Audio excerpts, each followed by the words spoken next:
اللہ علیکہ یا رسول اللہ صلی اللہ بسم اللہ الرحمن الرحیم۔ شروع سے میرے ذہن میں تھا کہ انشاءاللہ تعالی ایک پارے کا ترجمہ 5 دن میں مکمل کر لوں گا، اور 5 دن میں ایک پارہ ہو گیا تو 8 پارے رہتے تھے، اور 8 پارے پچھلے 10 سال سے پڑھے ہوئے تھے۔ 10 پارے پڑھے تھے، 10 پارے پچھلے 10 سالوں سے بڑی مشکل سے رمضان المبارک میں تھوڑے تھوڑے وقت نکال کر 2 پارے ہو سکے تھے، اور ٹائم نہیں ملا۔ 8 پاروں کا ترجمہ سمجھو 8 سالوں سے پینڈنگ پڑا تھا۔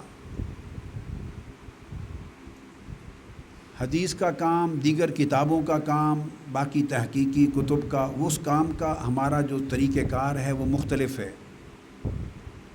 اس سارے کام کو میں ایک ٹیم ورک کے طور پہ مکمل کرتا ہوں۔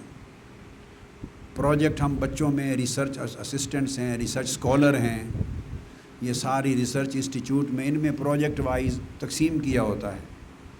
اسپیڈ ورک کرتے پھر میرے پاس لاتے، میں اسپیڈ ورک کر کے ان کو دیتا ہوں، یہ میرے پاس لاتے ہیں، پھر میٹیریل دیتا ہوں، پھر بکس دیتا ہوں، مسودے دیتا ہوں، یہ ریسرچ کرتے ہیں، اس کو رائٹ ڈاؤن کرتے ہیں، کچھ کیسٹوں سے لکھنے والا ہوتا ہے، کچھ کتابوں سے، تو وہ آنا جانا میرے طرف ان کا رہتا ہے، اور میری ہدایت میں یہ کام تکمیل پذیر ہوتا رہتا ہے۔ جب آخری مرحلوں کے قریب آتا ہے تو پھر میں باری باری ایک ایک پروجیکٹ کو خصوصاً لے لیتا ہوں تکمیل کرنے کے لیے۔ تو یہ موضوعات اس طرح ٹیم ورک کی شکل میں ان ریسرچ اسکالرز کے ساتھ ہر پروجیکٹ کو سیپریٹ کر کے تو میں اس طرح چلاتا ہوں۔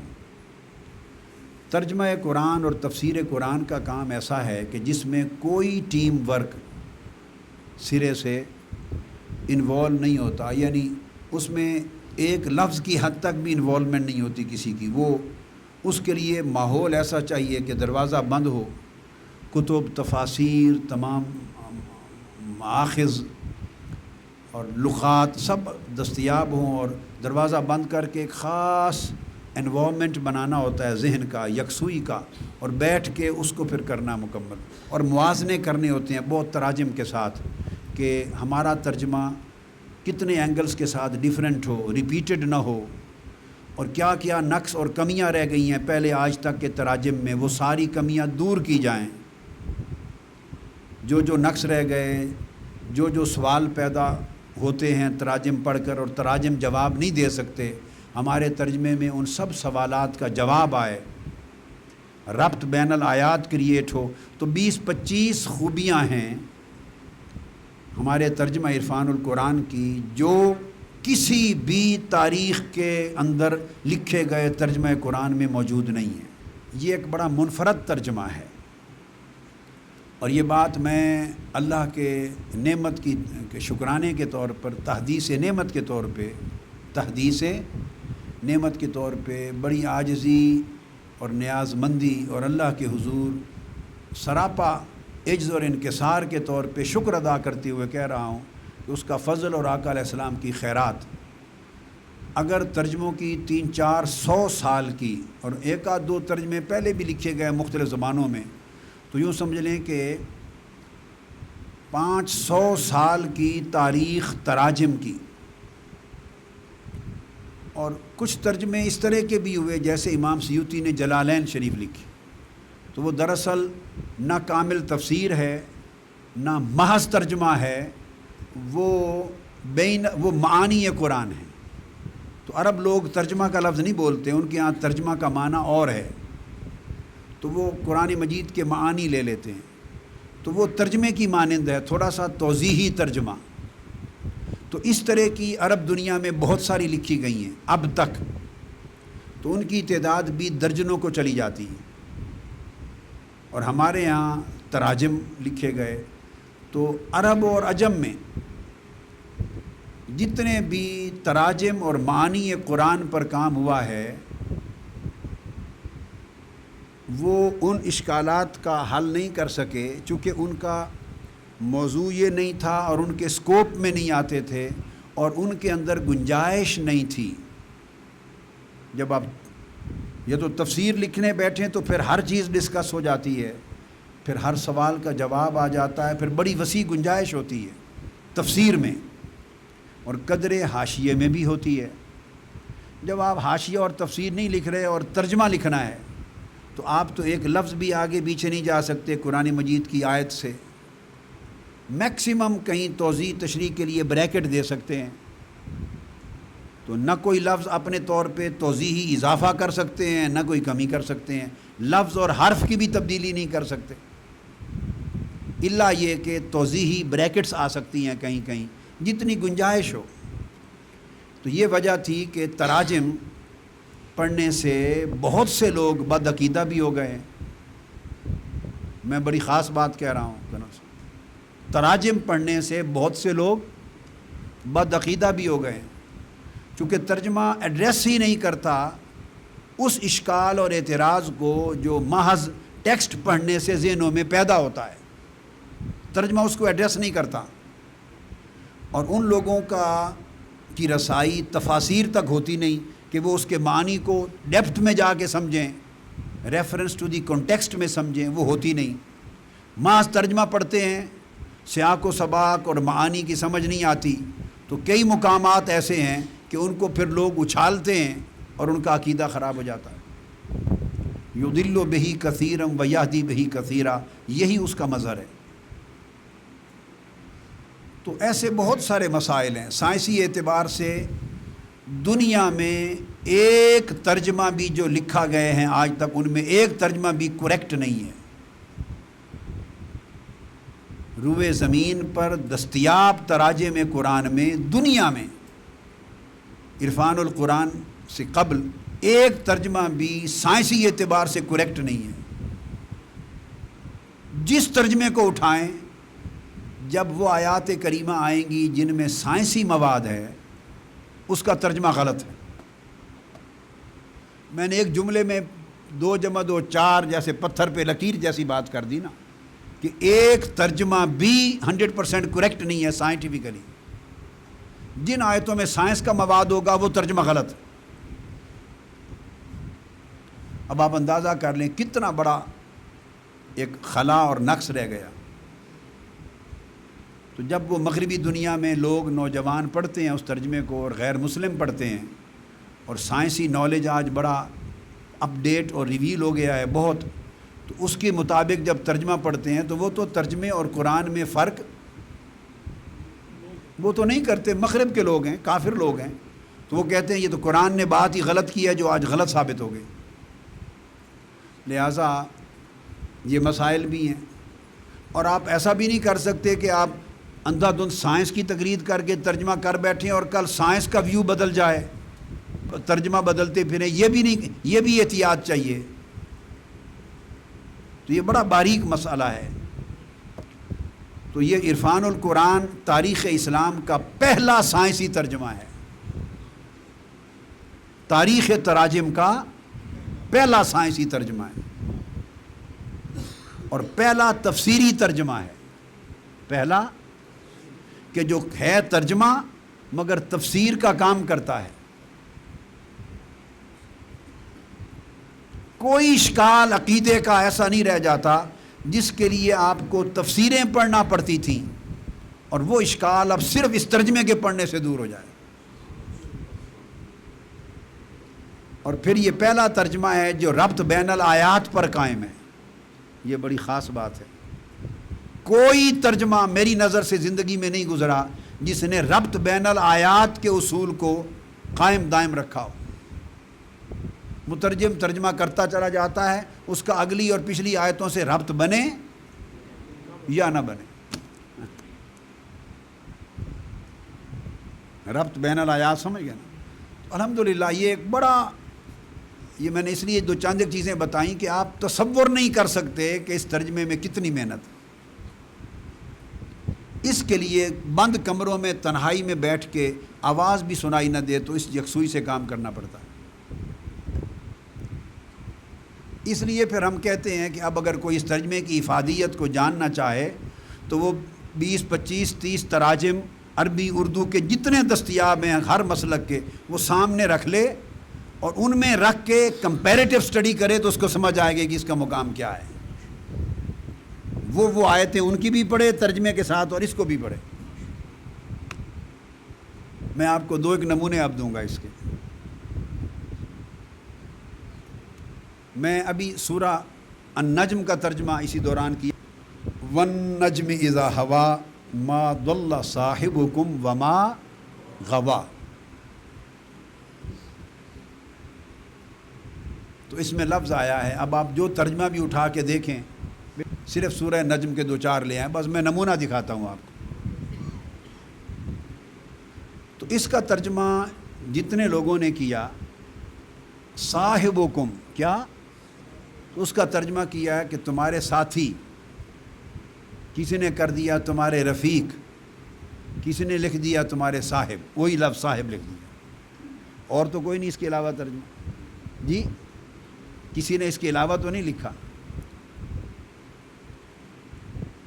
جس نے بھی ترجمہ کیا تو یہ صحابہ کرام سے خطاب ہے. کیا پہلی قسم ہے والنجم اذا ہوا, اور پھر سے قم, اس سے مراد کون ہے؟ صحابہ کرام ہیں.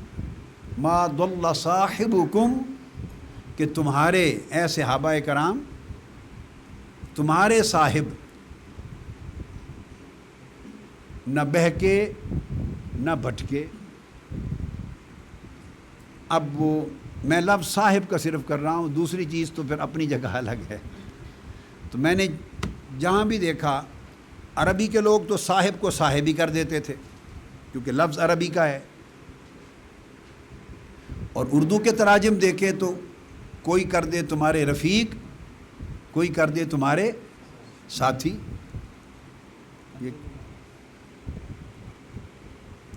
یہ اعلیٰ حضرت کا ترجمہ ہے. انہوں نے کر دیا تمہارے صاحب, اسی صاحب کو صاحب کر دیا, یعنی ترجمہ نہیں کیا. نہ بہکے نہ بے راہ چلے. تو کسی نے کر دیا تمہارے ساتھی, کسی نے کر دیا تمہارے رفیق. جب میں اس جگہ پر پہنچا اور عرب تفاسیر اور تراجم نے سب نے صاحب ہی لکھ دیا. پیر کرم شاہ صاحب کا انہوں نے ساتھی کر دیا, انہوں نے ساتھی کر دیا. اب علامہ کاظمی شاہ صاحب کا ما صاحبکم کو تمہارا آقا کر دیا. اب لفظ آقا میں اپنی جگہ ادب احترام تو ہے, مگر وہ ترجمہ تو نہیں بنتا. میری بات آپ سمجھ گئے نا؟ مطلب ہے کہ ان کے ذہن میں یہ سوال ابھرا کہ صاحب کا معنی جو کیا جاتا ہے وہ ادب سے خالی ہے. وہ لفظ ان کو کھٹکا کہ وہ لفظ جو تراجم میں ہے وہ صحیح نہیں.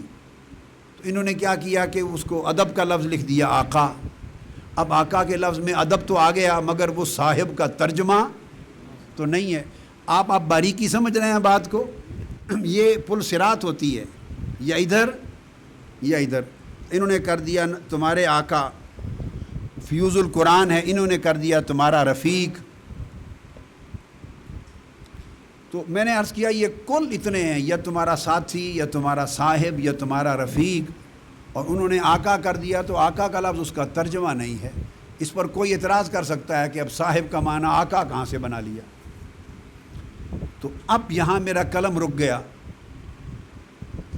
اب صاحب اور رفیق اور ساتھی یہ ترجمہ کرنے کو تو میرا دل تیار نہیں کسی قیمت پہ, کہ صحابہ کرام سے خطاب ہو اور اللہ ان سے کہے تمہارے ساتھی, تمہارے رفیق, تمہارے صاحب.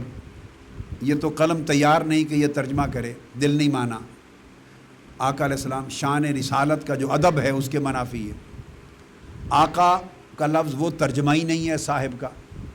تو میں نے یہ بھی اہتمام کیا ہے کہ جتنا بھی اہتمام ہو مگر اس لفظ کے جو معنی سے باہر نہ جائے, اس کے اوپر سند ملنی چاہیے, اس کی اصل ہو, مادہ ہو, لغت کا, تفسیر کا. تو کوئی یہ نہ کہے کہ یہ معنی کہاں سے بنا لیا.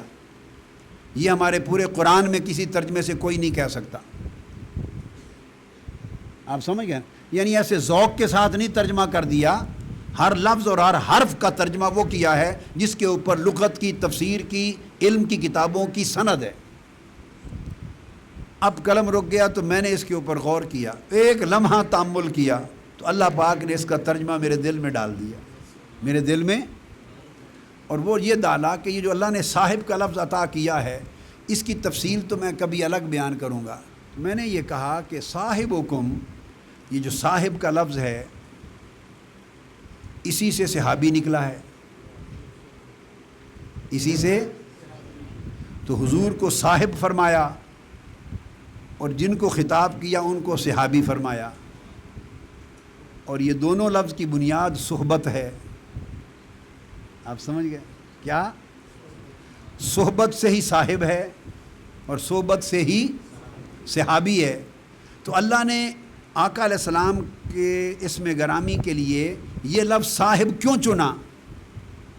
نبیکم بھی فرما سکتا تھا، رسولکم بھی فرما سکتا تھا. تو اس نے مقام معراج پر یعنی یہ بیان عظمت رسول ہے، بیان حضور کی عظمت کا بیان ہے، تو بیان عظمت کا ہو اور عنوان تنزل کا چنا جائے، یہ ہو نہیں سکتا.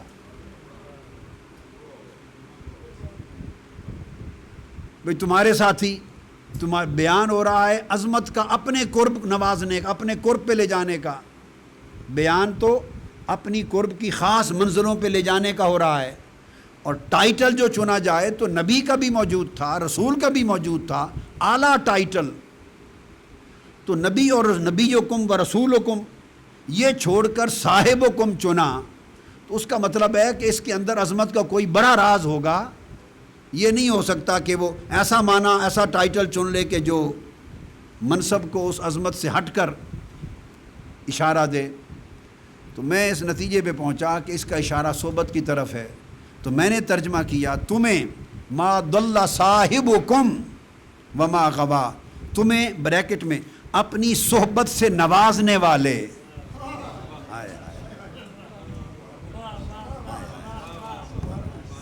تمہیں اپنی صحبت سے نوازنے والے، اور اس کو پھر بریکٹ میں کیا، بریکٹ میں وضاحت کی، بریکٹ میں وہ توضیحی بریکٹ کیا، یعنی تمہیں اپنے فیض صحبت سے صحابی بنانے والے رسول،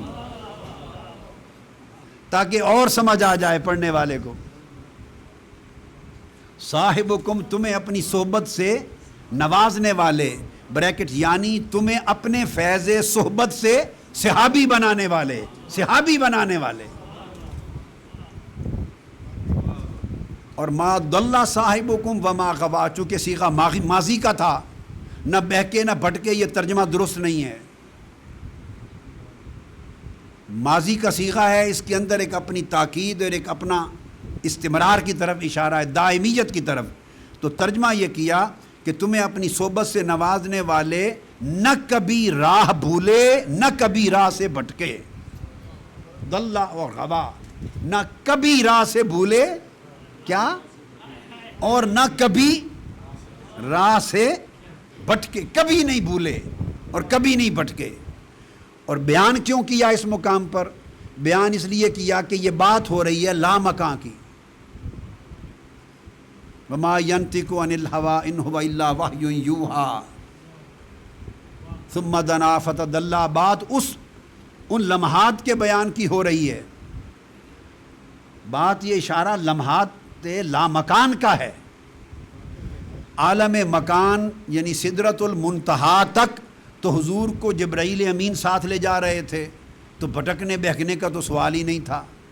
براق پر سوار تھے تو کیا بھٹکنا تھا، کیا بہکنا تھا؟ کوئی کہتا بھی وہ کیسے بھٹکتے نہیں اور کیسے نہ بہکتے، تو براق پر سواری تھی اور جبرائیل لے جا رہے تھے. اس میں حضور کا کیا کمال ہے؟ اس میں اگر نہیں بھٹکے اور راہ نہیں بھولے تو حضور کا کیا کمال ہے؟ اللہ نے سواری بھیجی تھی براق، اور لے جانے والے جبرائیل امین تھے. تو اللہ پاک نے اس سے آگے کی بات کی کہ لوگوں تمہیں ایک بات بتاؤں، یہاں تک تو جبرائیل تھا اور یہاں تک تو براق تھا، سدرۃ المنتہا پہ براق بھی رہ گیا، ملائکہ بھی رہ گئے، جبرائیل بھی رہ گئے. اور جب لامکان پہ گئے تو نہ سواری تھی نہ جبرائیل تھا، لامکان تھا اور تنہا مصطفیٰ تھا، لامکان تھا اور تنہا مصطفیٰ تھا. اور وہ لامکان تھا جہاں نہ کوئی راستہ ہے، نہ سمت ہے، نہ ڈائریکشن ہے، نہ کوئی نشان ہے، نہ نشان ہے، نہ ڈائریکشنز ہیں، نہ راستہ ہے. وہاں علامت ہی نہیں کہ کدھر کو جانا ہے کدھر کو نہیں جانا. تو فرمایا جب اس لامکاں میں سفر کیا تمہیں صحبت سے نوازنے والے نے، تو اس لامکاں کے سفر میں نہ بھٹکے نہ بھولے، تو جو نبی لامکاں میں نہیں بھولتا وہ عالم مکاں میں کیسے بھولتا ہے؟ اب آپ سمجھیں لوگوں، اور ادھر اشارہ کیا تم تو انہیں یہی دیکھتے ہو نا کہ ان کے پاس بیٹھے رہتے ہو اور وہ تمہارے ساتھ ہوتے ہیں، تو فرمایا تمہیں اپنی صحبت سے صحابی بنانے والے کی شان کا یہ عالم ہے کہ یہ جو لوگ کہتے ہیں بھول گیا بھٹک گیا، ارے یہ تو مکہ مدینہ اور سرزمین عرب ہے اور یہ عالم مکاں ہے، جب کوئی بھی ان کے ساتھ نہ تھا اور عالم لا مکاں تھا، وہ تو وہاں راستہ نہیں بھولا تو یہاں کیسے بھول سکتا ہے؟ کہ تمہیں اپنی صحبت سے نوازنے والے یہ صاحب حکم، نہ کبھی راہ بھولے نہ کبھی راہ سے بھٹکے۔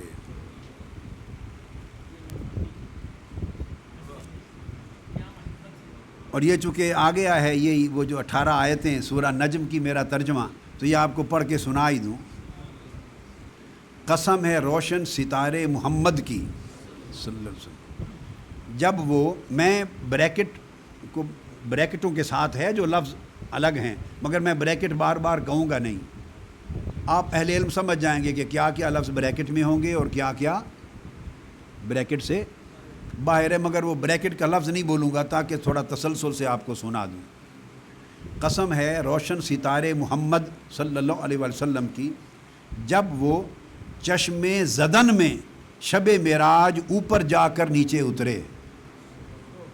چشم زدن میں شب معراج، وہ جو ترجمہ کیا جاتا ہے نا وہ روشن ستارے، جب وہ نیچے اترے، اذا ہوا کا کیا جاتا ہے نیچے اترے، مگر اس کے کئی معنی ہیں لغت میں، وہ ساروں کو جمع کر دیا ہے سب کو اور ترجمہ کر دیا جب چشم زدن میں شب معراج، چشم زدن بھی ہوا کا معنی ہے صورت کے ساتھ تیزی سے، شب معراج اوپر جا کر، اوپر جانا بھی ہوا کا معنی ہے اور نیچے آنا بھی ہوا کا معنی ہے، یہ ہوا کے مختلف، تو یوں کر دیا وہ روشن ستارے محمد صلی اللہ علیہ وسلم کی جب وہ چشم زدن میں شب معراج اوپر جا کر نیچے اترے۔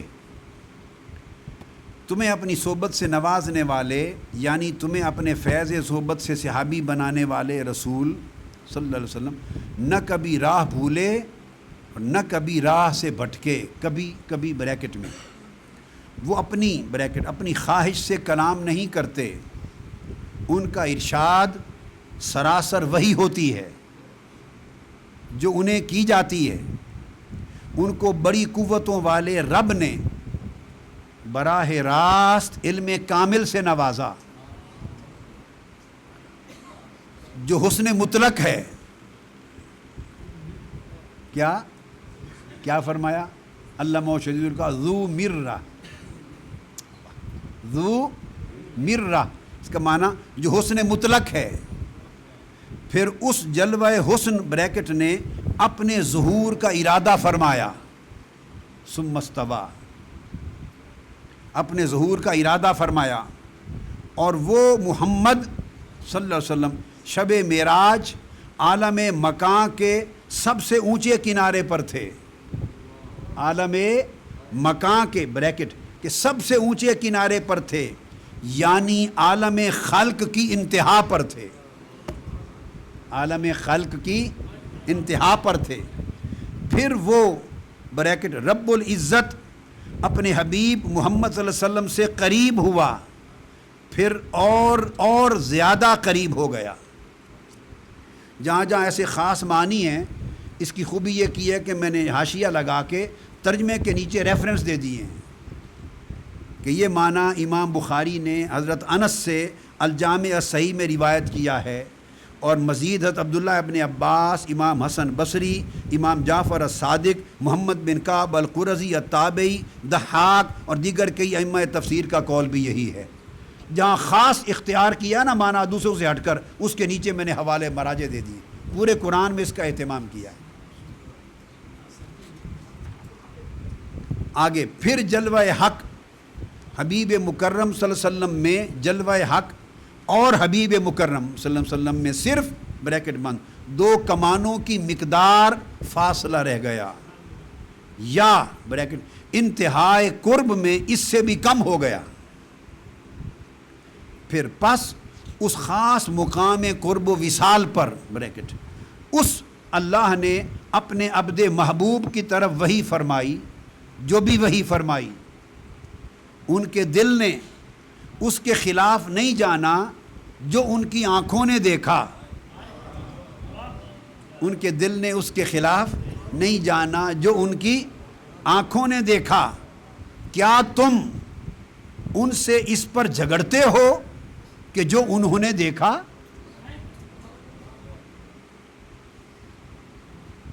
اگلا ترجمہ بڑا ایک غضب کا آ رہا ہے. اگلی آیت ہے وہ یہ افتمارونہ علی ما یرا، افتمارونہ علی ما یرا وَلَقَدْ رَآهُ نَزْلَةً أُخْرَى. اب مترجمین نے، کسی مترجم نے ان آیتوں کو جوڑا نہیں ہے. ان کو اَفَتُمَارُونَهُ عَلَى مَا يَرَا کا معنی ہے کیا تم جھگڑتے ہو اس چیز پر جو اس نے دیکھا. پھر آگے ہے وَلَقَدْ رَآهُ نَزْلَةً أُخْرَى، اور بے شک حضور نے دوسری مرتبہ دیکھا. کسی نے آیتوں کو نہیں جوڑا. اب اگلا ترجمہ اپنا سنیے. ان کے دل نے اس کے خلاف نہیں جانا جو ان کی آنکھوں نے دیکھا. کیا تم ان سے اس پر جھگڑتے ہو کہ جو انہوں نے دیکھا. آگے اور بے شک انہوں نے تو، لفظ تو کا اضافہ کیا ہے، وَلَقَدْ، بے شک انہوں نے تو اس جلوہ حق کو دوسری مرتبہ پھر دیکھا اور تم ایک بار ہی دیکھنے پر جھگڑ رہے ہو. یہ بریکٹ لگا دیجیے.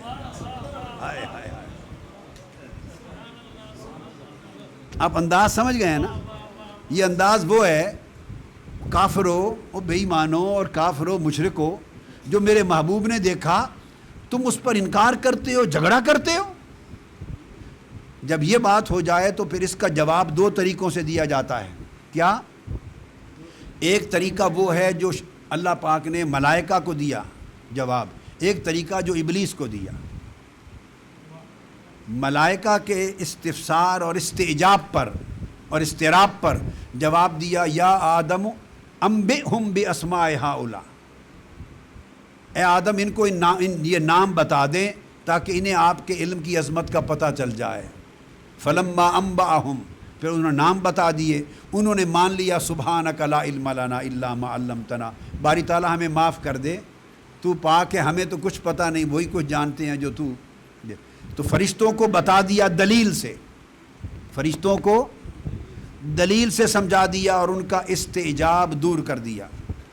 ابلیس نے کہا لم اکن اسجد لبشر، کہا انہوں نے بھی تھا کہ آپ اس کو خلیفہ بناتا ہے جو من یفسد فیہا ویسفک الدماء. اس نے کہا کیسے بشر کو میں سجدہ کروں؟ تو اللہ پاک نے اس کے استعجاب کو اور اس کے انکار کو اور اس کے عجب کو اور اس کو دلیل سے رفع نہیں کیا. اس نے کہا کہ یہ تو بشر ہے، میں نور سے بنا ہوں، آگ سے، کیسے سجدہ کروں؟ تو اللہ نے فرمایا اچھا فخرج منہا فانک رجیم، دفع ہو جا بے ایمان میری بارگاہ سے، تجھ پر لعنت ہے. فرشتوں کو ڈانٹا نہیں، ان کے استعجاب پہ انہیں دلیل دکھا دی اور سمجھا دیا. اور شیطان کو ڈانٹ کر کہا، فرمایا دفع ہو جا بے ایمان. اب آپ سمجھ گئے نا. تو دو طریقے ہیں. اللہ پاک نے یہاں کافروں کے لیے دوسرا طریقہ برتا ہے. انہوں نے انکار کیا تھا کہ کیسے دیکھا، کیا کیسے دیکھا؟ تو ایک طریقہ یہ تھا کہ اگلی آیت میں اللہ دلیل دیتا، ایسے دیکھا. وہ انکار کرتے ہیں جو دیکھا، تو دوسرا ایک طریقہ تھا کہ وہ دلیل دیتا، بھئی دیکھا اور یوں دیکھا. یہ طریق اور تھا. بدبختوں کے لیے یہ طریقہ نہیں ہوتا، سعادت مندوں کے لیے ہوتا ہے.